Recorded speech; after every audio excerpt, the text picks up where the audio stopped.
Judul khotbah saya di hari ini adalah Tomorrow Belongs to God. Besok itu punyanya Tuhan. Amin. Hari esok itu miliknya Tuhan.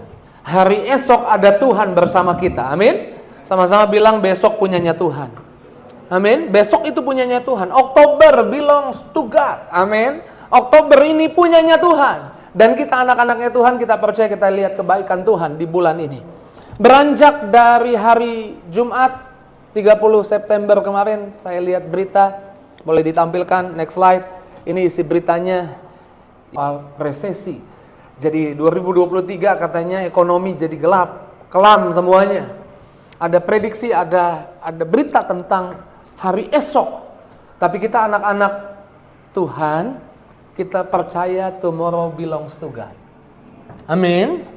Mungkin beritanya hari ini yang masuk di telingamu bukan dari kabar berita tentang ekonomi dunia, tentang keadaan bangsa, tapi mungkin beritanya tentang keadaan rumah tanggamu, keadaan pasanganmu.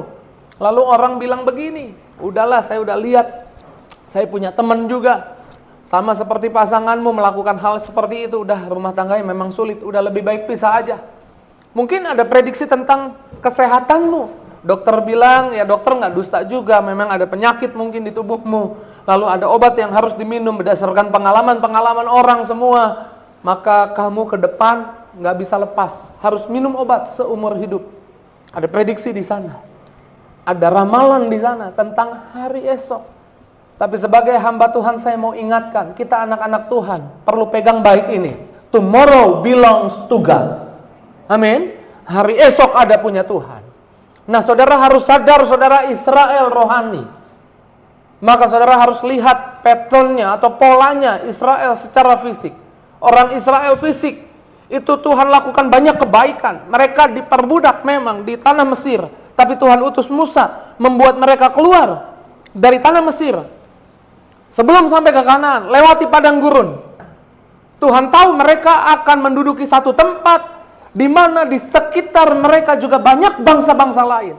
Sama seperti saudara, hidup juga di dunia ini enggak sebagai orang Kristen semua. Ada orang juga enggak percaya sama Tuhan Yesus, tapi ada orang Kristen juga yang enggak pegang ajaran Kristen. Saudara tinggal di tengah-tengah orang-orang yang bangsa-bangsa lain yang Alkitab sebut. Maka ketika Tuhan menuntun orang Israel keluar, kemudian ada di tengah bangsa-bangsa lain, ada perintah yang Tuhan mau, mereka nggak sama seperti bangsa-bangsa lain. Tapi sebelumnya biarlah saya ingatkan lewat ayat ini bahwa saudara Israel rohani. Yuk next slide. Ayatnya seperti ini. Saudara perlu ingat kalau ada kabar tentang kesehatan, keuangan, tentang masa depan anak-anakmu, saudara perlu ingat saudara bangsa pilihan. Yuk kita buka 1 Petrus 2 ayat 9. Kata kamu, kalau nggak keberatan ganti saya. Kalau mau lebih semangat pegang dadamu, imani itu, ini milikmu, amin. Tetapi sayalah bangsa yang terpilih, imamat yang rajani, bangsa yang kudus, umat kepunyaan Allah sendiri, supaya saya memberitakan perbuatan-perbuatan yang besar dari Dia yang telah memanggil saya keluar dari kegelapan kepada terangnya yang ajaib. Sama-sama bilang saya bangsa pilihan. Amin. Saya dipilih untuk beda hidupnya sama bangsa-bangsa lain. Saya ada di dunia, tapi saya nggak pakai pola pikir yang sama dengan orang dunia. Saya pakai pola pikir kerajaan Allah. Setiap orang yang tinggal di bumi ini selalu tergoda untuk mengetahui di depan akan terjadi apa. Di depan akan terjadi apa. Tapi kita lihat apa kata Tuhan tentang saudara dan saya. Kita bangsa pilihan. Next slide. Hari esok milik Tuhan. Belongs to God. Ulangan 18 ayat 13 sampai 14. Ulangan 18 ayat 13 sampai 14. Ayat 13 bilang apa di sana? Haruslah engkau hidup dengan tidak bercela di hadapan Tuhan Allahmu. Gimana caranya? Ayat 14 menerangkan supaya hidupmu nggak bercela. Ayat 14 dibilang apa? Sebab bangsa-bangsa yang daerahnya akan kau duduki ini mendengarkan kepada peramal atau petenung, tetapi engkau ini tidak diizinkan Tuhan Allahmu melakukan yang Demikian, saya percaya nggak ada jemaat yang dengerin datang ke dukun lalu tanya hari depannya kayak apa. Hari ini pergumulan gereja pelepasannya bukan pelepasan dari roh jahat terikat sama dukun, enggak. Hari-hari ini beda. Waktu saya baru-baru masuk gereja banyak yang seperti itu. Walaupun hari ini masih ada tapi prosentasenya lebih kecil. Hari ini pendeta lebih peperangannya kepada bahwa jemaat banyak makan buah pohon pengetahuan yang baik dan jahat. Lebih banyak pakai logikanya.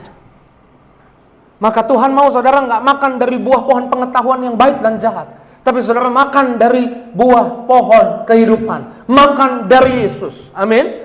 Hari-hari ini saya percaya nggak ada yang dengerin perkataan dukun, nggak ada.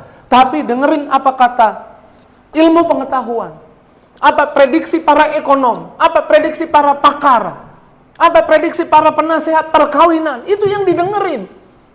Tapi Tuhan gak mau ketika apa yang kau dengar itu bisa buat kamu cemas, khawatir, bimbang.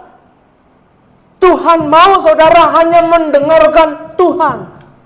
Makanya kalau hal itu bisa berpotensi saudara dengerin yang mungkin nasihatnya baik atau buruk bisa, tapi bukan dari Tuhan, bisa berpotensi buat kecewa, tapi bisa berpotensi buat bahagia, tapi bukan dari Tuhan, pasti sementara. Di depannya juga beda hasilnya. Makanya Tuhan mau saudara sendengkan telingamu hanya pada Tuhan. Ketika ada prediksi tentang besok keuangan 2023, dunia akan jadi gelap.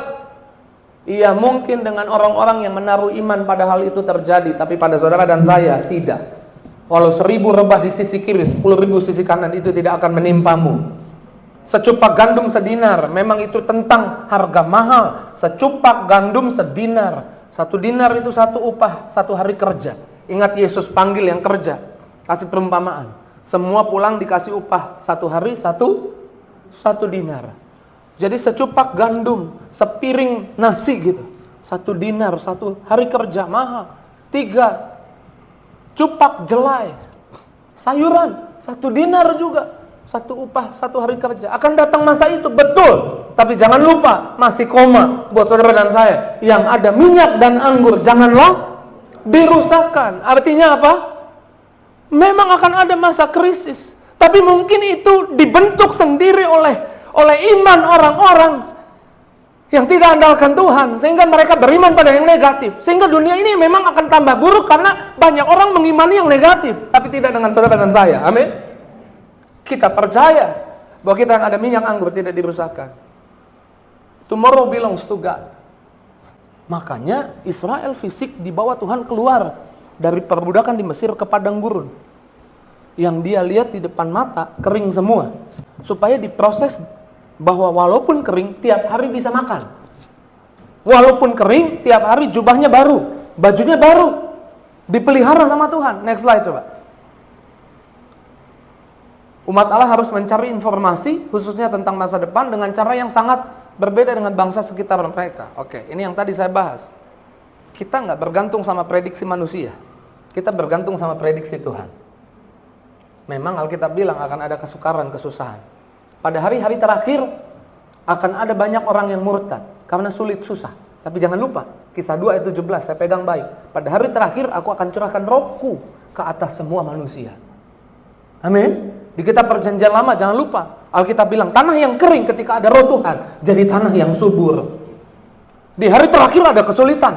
Oke, kepada banyak orang, tapi kepada banyak juga yang percaya terjadi kelimpahan.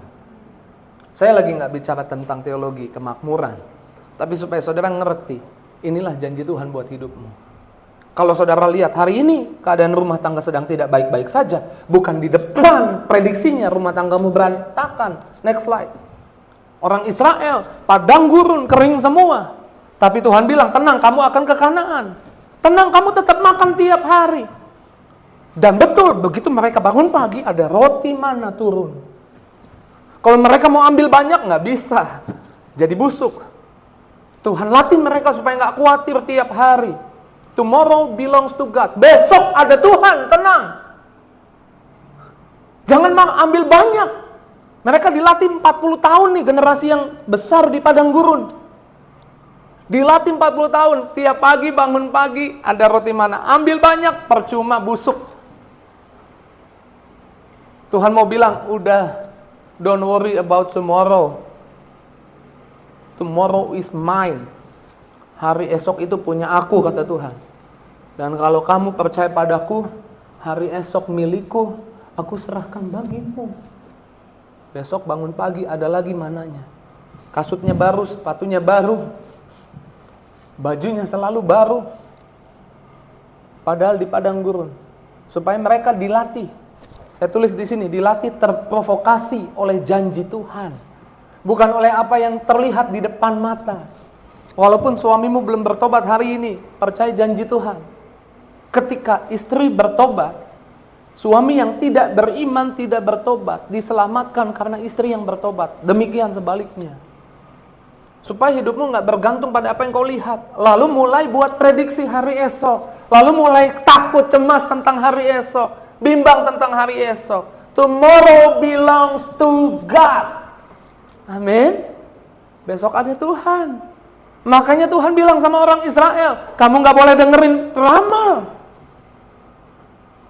Yusuf sampai di Mesir, di pikirannya ada janji Tuhan. Saya percaya dia terprovokasi oleh janji Tuhan yang ada di pikirannya, sehingga dia tetap bersemangat. Yang dia lihat kasat mata, seperti tidak ada Tuhan. Dia datang ke Mesir, telanjang, gak bawa apa-apa. Kalau saudara ketemu Yusuf, kita ketemu Yusuf, dijual di pasar budak, saya percaya gak ada yang prediksi nanti kamu akan jadi raja, tangan kanan raja. Gak ada pasti.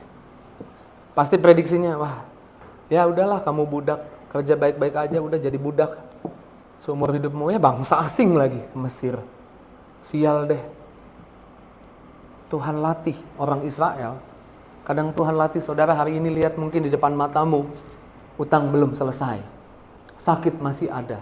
Tapi jangan terprovokasi karena utang belum selesai, sakit masih ada, urusan rumah tangga belum beres. Artinya di depan, hari esokmu berantakan. Your tomorrow belongs to God. Hari esokmu ada Tuhan di depan. Dengerin Tuhan, dengerin janji Tuhan. Amin. Saya ingat, saya kan pernah kesaksian temannya istri saya. Dia nangis-nangis cerita sama istri saya, suaminya, keluarganya marah-marah karena gak punya anak. Lalu kemudian suaminya selingkuh, bawa selingkuhannya ke rumah lagi. Temannya istri saya ini dipulangin ke rumah ibunya. Teman-teman yang satu kantor sama istri saya bilang, tuh lu jangan bilang lagi dia suami lu. Tapi setiap kali orang-orang memprovokasi dia, itu bukan suami lu lagi, dia udah jalan sama cewek lain, dia bukan suami lu lagi. Istri saya pelan-pelan panggil dia, jangan dengerin orang, itu masih suamimu. Jangan berpikir hari depanmu berantakan hanya karena hari ini berantakan. Tetap berdoa, tetap percaya. Singkat cerita, Tuhan proses. Suaminya bertobat, selingkuhannya ditinggalkan. Dia udah dipulangin loh ke rumah mamanya. Bisa suaminya minta maaf, kemudian datang lagi ke rumah mamanya. Diambil lagi jadi istrinya, dan kemudian sekarang udah punya anak. Sekarang rumah tangganya bahagia. Semua orang di tempat kerja, istri saya bilang, udah rumah tangganya berantakan, hancur, udah itu bukan suamimu. Kenapa? Karena terprovokasi lihat apa yang di depan. Jangan saudara terprovokasi oleh lihat hari ini, kalau cek saldo ATM, masukin, pencet pinnya, informasi saldo, tetesin air mata ya. Karena nggak ada uangnya. Bukan berarti di depan gak ada uang juga di hidupmu. Amin. Yusuf, telanjang loh, gak bawa apa-apa. Di depan, belongs to God. Saya waktu udah jadi pendeta aja, teman SMA saya ada yang satu gak percaya, kekeh gitu bahasa Sunda, kekeh bahasa Indonesia, ngotot gitu. Enggak, gue gak percaya Mario jadi pendeta. Tapi Tuhan tuh jagonya bela hamba-hambanya. Satu kali saya sama istri, waktu Victoria masih kecil, kemudian beli roti. Teman saya punya toko roti di daerah Bogor, pakai celana pendek, baju pink lagi, ya kan, kaos pink. Pagi-pagi naik motor, mampir ke toko roti, beli roti. Teman saya namanya Bayu, tiba-tiba matanya tuh kayak lagi masalah, sedih gitu, di kasir. Terus dia bilang, "Yuk, lu kan pendeta." "Iya." "Tolongin gua." "Kenapa?" ini karyawan gua kerasukan semua. Yang bener, saya lihat di belakang memang kayak orang kerasukan. Singkat cerita dia terima karyawan dukun dan bawa guna-guna di situ. Itu dua lantai di atas dapurnya buat roti, di bawah jualannya. Wah, rusuh banget deh. Saya sama istri berdua doang. Ada yang lari, saya bilang aku ikat dalam nama Yesus. Lagi lari, diam dia, terikat gitu kan. Lagi saya layani yang ini, yang di atas ribut. Singkat cerita itu ada 7 atau 8 orang pelepasan dan saya layani bersama istri. Taunya teman saya videoin dan dimasukin ke grup SMA. Teman saya yang SMA yang nggak percaya saya pendeta. Saya nggak tahu tuh karena grup SMA saya mute gitu ya. Saya silent gitu. Pas saya lihat udah sampai berapa ratus banyak. Pas saya lihat, loh ada video saya pakai celana pendek, baju pink lagi, unyu-unyu ya kan. Pelepasan. Teman saya nggak percaya, dia bilang, udah gue percaya sekarang lu pendeta. Kenapa dia nggak percaya? Karena dia kenal saya. Nggak mungkin anak ini jadi pendeta. Tapi saya mau bilang, hari depanmu, hari depanku belongs to God. Besok itu punyanya Tuhan. Amin. Makanya jangan remehin tiap orang. Jangan remehin dirimu. Jangan-jangan kamu yang mulai meramal tentang masa depanmu sendiri. Tadi jangan lupa Ulangan 18 ayat 13 dan 14. Tuhan melarangmu mendengar peramal. Termasuk yang ramal mungkin bukan dunia, yang ramal mungkin bukan ahli ekonom, yang ramal mungkin bukan ahli kesehatan. Jangan-jangan yang ramal dirimu sendiri. Buang semua ramalan itu. Tuhan gak mau kamu dengerin itu. Tuhan mau kamu hanya dengerin Tuhan. Dan Tuhan bilang, aku tahu rancangan aku padamu. Itu rancangan damai sejahtera, bukan rancangan kecelakaan. Yuk tepuk tangan dulu yang dahsyat, yang luar biasa. Orang Israel dibuat Tuhan di padang gurun supaya mendarah daging mereka bergantung sama Tuhan. Tapi mereka akhirnya dibawa ke Kanaan. Mereka harus tahu, walaupun yang mereka lihat depannya kering, besok itu ada tanah Kanaan. Saya mau bilang gini ya, hari esok ekonomimu berlimpah susu dan madu. Ya, aminnya dikit, yang amin jadilah sesuai imanmu. Hari esok untuk kesehatanmu berlimpah susu dan madu. Hari esok untuk pekerjaan anak-anakmu berlimpah susu dan madu.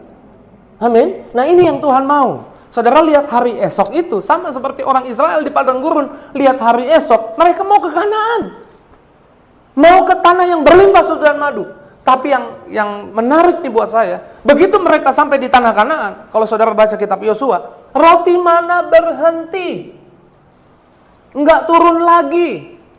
Mereka harus kerja, harus olah tanah itu. Tapi pemahaman ini yang harusnya ada di hati tiap orang Israel rohani, saudara dan saya. Next slide. Kerja lakukan yang terbaik. Next slide. Hari esok harus punya harapan. Berlimpah susu dan madu. Oke. Terus satu lagi. Slide satu lagi. Kanaan, roti mana berhenti, mereka bekerja. Mereka harus lakukan yang terbaik. Bukan supaya mengolah tanah itu, supaya menghasilkan susu dan madu. Enggak. Jangan salah. Mereka lakukan yang terbaik karena mereka ada di tanah yang berlimpah susu dan madu. Saudara kalau lihat tanah Kanaan, gambaran yang Yosua 1 ayat 3 dan 4, titik-titiknya lihat di peta, yang Tuhan tulis di sana ngomong sama Musa, saudara kasih titik di peta, tarik garis horizontal, tarik garis vertikal, saudara akan menemukan gambar salib. Menemukan apa? Gambar salib. Jadi tanah Kanaan bicara tentang orang-orang yang terima karya salib. Orang-orang yang menerima tubuh darah Tuhan. Dia sudah ada di Kanaan. Di tanah yang berlimpah susu dan madu. Makanya saya mau bilang, hari esokmu belongs to God. Kamu sudah sampai di Kanaan. Amin. Ini hanya sebuah proses, apa yang tadinya ada di hati, di pikiranmu, di percayamu, jadi kenyataan. Makanya saya mau bilang, hari esokmu berlimpah susu dan madu. Dia pegang dadamu bilang, Oktober berlimpah susu dan madu buat saya. Amin. Saya nggak tahu masalahmu apa. Tapi di sini ada yang nggak punya masalah, boleh angkat tangan? Yang nggak punya masalah? Yang punya masalah angkat tangan? Ini orang bermasalah semua. Saya juga punya masalah. Yang nggak punya masalah ya udah pulang ke rumah Bapak artinya ya. selama hidup di bumi punya masalah. Tapi masalah bukan masalah kalau saudara ngerti ini. Masalah nggak bisa takutin saudara. Yang masalah dengan masalah, nah gitu kan.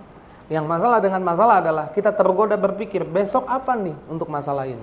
Saya mau bilang besok untuk masalahmu belongs to God. Dengerin Tuhan. Jangan bikin ramalan, jangan bikin prediksi. Saya udah lihat ini maaf nih yang bukan satu tim sama saya. Waktu League Champion kemarin, tim yang saya jagoin, Real Madrid, nggak dianggap. Lawan City pasti kalah. Enggak, lawan City menang. Semua prediksi bilang lawan Chelsea pasti kalah. Lawan Chelsea menang. Di final lawan Liverpool pasti kalah. Saya nonton, saya bilang, Tuhan tolonglah, kasih menang. Menang 1-0. Tapi ini bukan tentang banggain tim yang saya jagoin. Tapi saya mau bilang, prediksi itu nggak berlaku juga.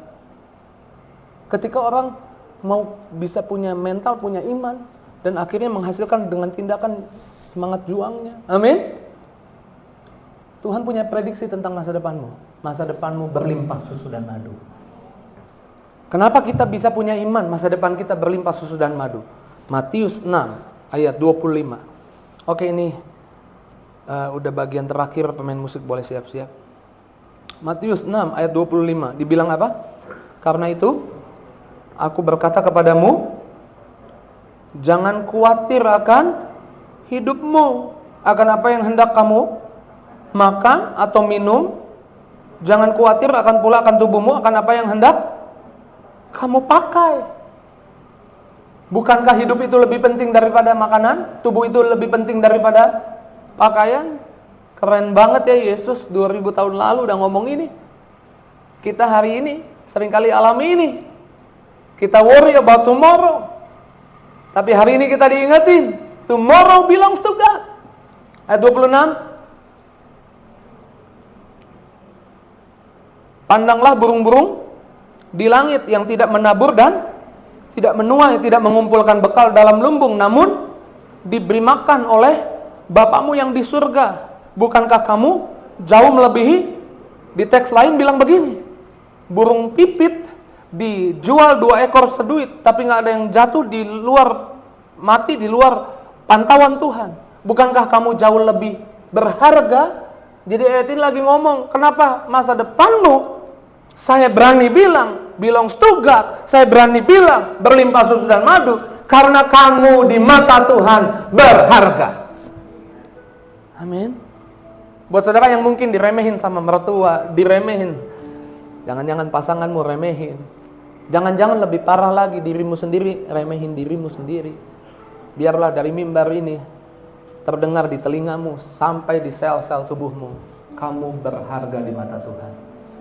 Pegang dadamu, bilang saya berharga di mata Tuhan. Amin. Makanya tomorrow gimana nih? Besok gimana? Belongs to God. Berlimpah susu dan madu.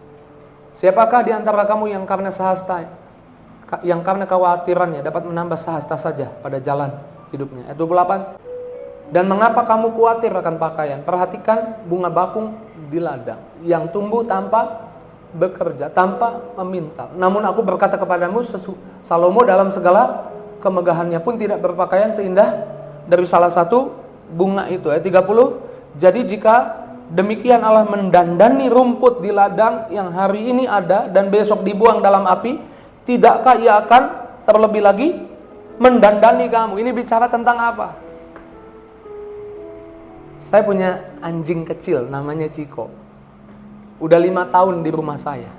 Tapi umurnya udah 13 tahun. Jadi kalau umur manusia kali 7, 91 tahun. Ini udah opa-opa ini anjing. 6 tahun, 7 tahun sebelumnya kita nggak perhatiin. Saya nggak perhatiin dia. Karena sebelumnya di rumah teman saya. Itu punya teman saya, bukan punya saya. Dia mau mandi kayak udah mandi atau belum, saya nggak perhatiin lah. Nggak peduli, karena bukan punya saya. Tapi begitu sampai di rumah, dia kasih buat saya. Dihibahin, jadi milik saya. Sekarang kamu milikku, kamu milik aku. Kalau kamu bau, aku mandiin. Kalau kamu lapar, aku kasih makan. Kenapa saya berani bilang? Untuk kesehatan, untuk masa depan rumah tanggamu, untuk masa depan anak-anakmu. Di sana ada Kanaan berlimpah susu dan madu. Kenapa saya berani bilang itu? Karena kamu kepunyaannya Tuhan. Sejak kamu percaya Yesus, kamu kepunyaannya Tuhan. Makanya jangan tergoda gini nih. Masalah besar, lalu yang kamu punya sedikit. Jadilah orang bijaksana kalau lihat masalah. Daud ketemu Goliat besar. Goliat besar ya. Daud kecil. Nggak seimbang nih. Tapi Daud bijaksana. Waktu ketemu Goliat, Daud nggak bandingkan Goliat dengan dia, kalah. Daud bilang begini, kamu datangi aku dengan tombak dan lembing. Aku datangi kamu dengan nama Tuhan. Dia bandingkan Goliat dengan Tuhan. Goliat kalah jauh sama Tuhan. Kalau saudara lihat masalah hari ini kering, tantangan, tergoda berpikir besok berantakan, besok hancur. Saya mau bilang, besok belongs to God. Makanya bandingin masalahmu jangan sama apa yang kamu punya. Bandingin masalahmu sama siapa yang punya kamu. Saya ulang, bandingin masalahmu sama siapa yang punya kamu. Yang punya kamu adalah Tuhan yang punya langit dan bumi. Tuhan yang ciptakan alam semesta. Tuhan yang besar, Tuhan yang berkuasa. Makanya ayat 31 bilang begini, jangan khawatir dan berkata, jangan ngomong sembarangan. Bilang kanan kirinya, jangan asal ngomong. Jangan bilang keuangan 2023 kelam, gelap. Ya itu mah orang lain, saudara mah enggak. Amin. Kita yang percaya Yesus enggak. Ekonomi kita, keuangan kita baik-baik saja. Karena kita dipelihara, disuplai dari surga. Kita kerja keras karena kita sadar kita udah ada di tanah yang berlimpah susu dan madu. Orang Israel sampai di Kanaan, roti mana berhenti, mereka kerja. Bukan supaya mengubah tanah itu jadi tanah yang berlimpah susu dan madu. Mereka sadar di tanah itu udah berlimpah susu dan madu. Mereka harus olah. Amin. Saudara harus kerja, saudara harus semangat. Karena berkat udah ada di hidupmu. Makanya jangan khawatir dan berkata. Jangan bilang yang negatif, jangan ngomong yang salah.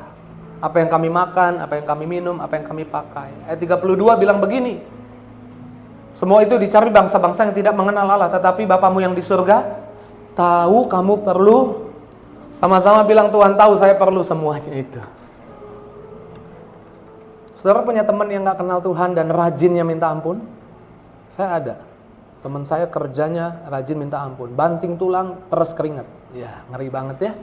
Tulangnya dibanting-banting, keringatnya diperes. Saya bilang, lu kerja ngoyo banget. Mau ngapain sih? Supaya hari tua, nih orang-orang yang tidak mengenal Allah. Supaya hari tua bisa jalan-jalan keliling dunia, punya tabungan banyak. Itu dicari bangsa tidak mengenal Allah. Supaya aku sehat-sehat aja nanti, bisa beli vitamin, bisa beli makanan. Supaya punya rumah untuk berteduh.